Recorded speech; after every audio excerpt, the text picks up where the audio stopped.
with him, you got deeper into drink. Yeah. Got into drugs because he was. Right.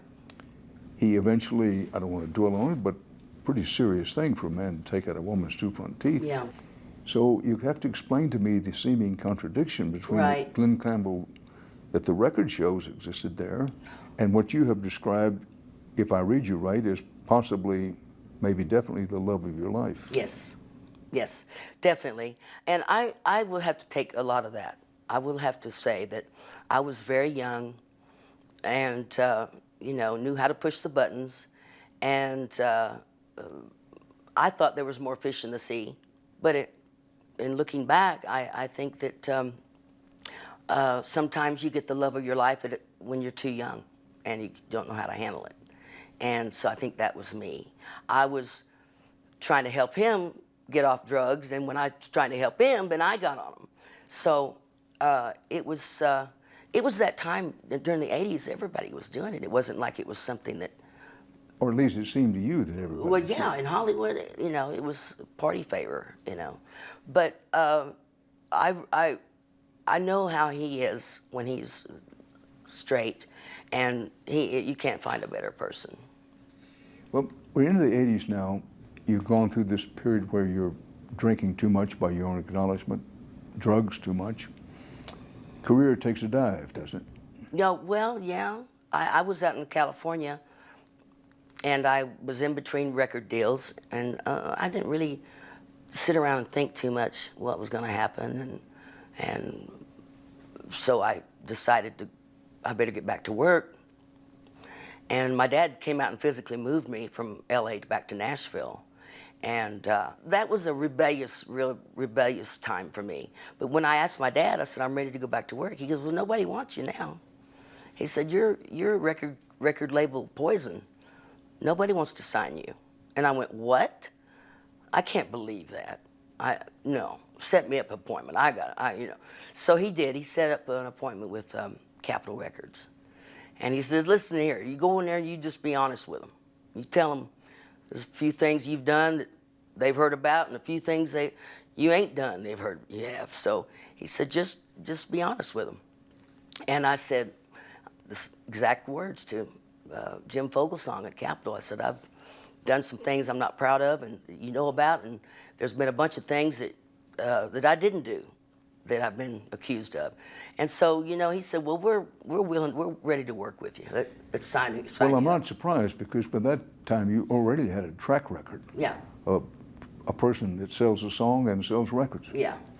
So a comeback starts in the 80s. 1986. And the song was?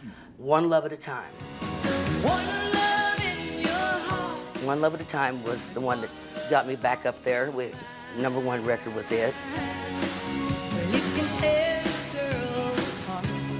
I just need one love at a time. Another love, just another love. Right behind that, Just Another Love, which was another Paul Davis song, Paul Overstreet. And the mother said, I won't take less than your love. And right after that, we had another one with I Won't Take Less Than Your Love, which I did with Paul Overstreet and Paul Davis. Just bam, bam, bam, bam, bam. And you're back. And we're back. Big time. Yeah. You come out of the 80s, you go into the early 90s, you're still singing, you're still appearing, still have hits in the 90s? Well, let's see, we had Strong Enough to Bend, Baby I'm Down to My Last Teardrop, another Paul Davis song. Well, you've been so good about taking me through your career, and I really appreciate you being in the moment here. What makes you angry, Tanya Tucker? What makes you angry at this age and stage of your life? Oh, there really isn't a whole lot of things that make me angry. I don't, nothing different than anybody else. I mean, I don't like to be lied to. I don't like to be talked down to. I mean, it's just the normal stuff.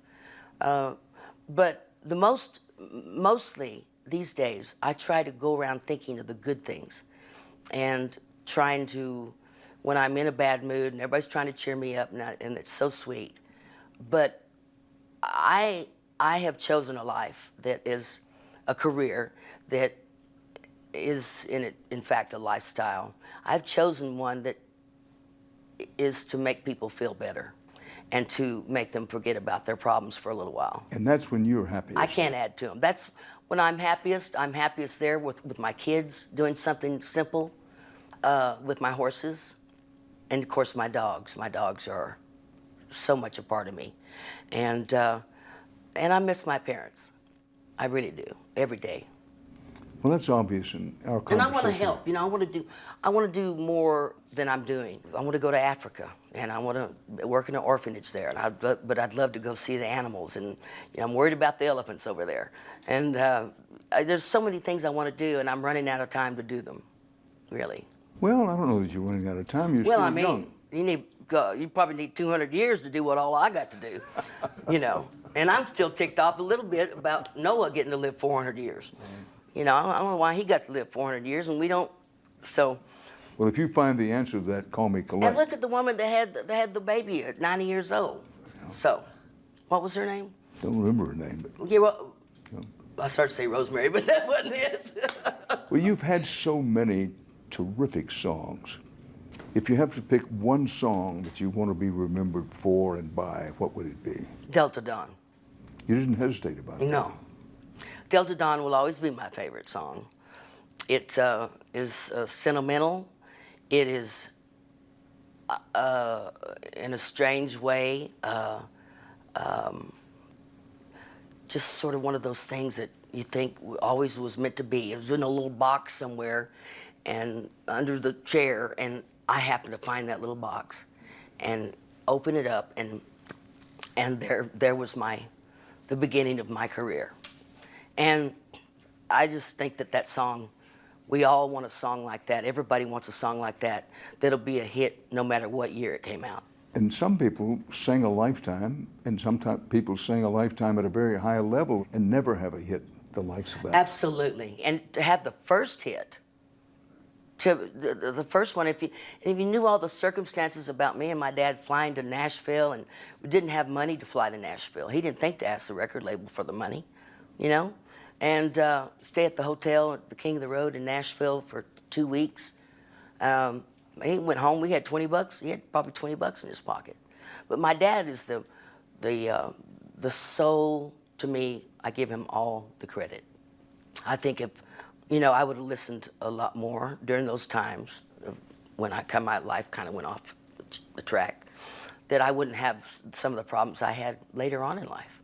You know, he had the best interest for me in mind, and I hear his voice all the time when I'm talking to my girls or my son. I just hear him right here because I'm saying the same words he's saying, and they're not taking it. They're not receiving it. And but I know that later on, as long as I plant that seed, that later on they'll learn it.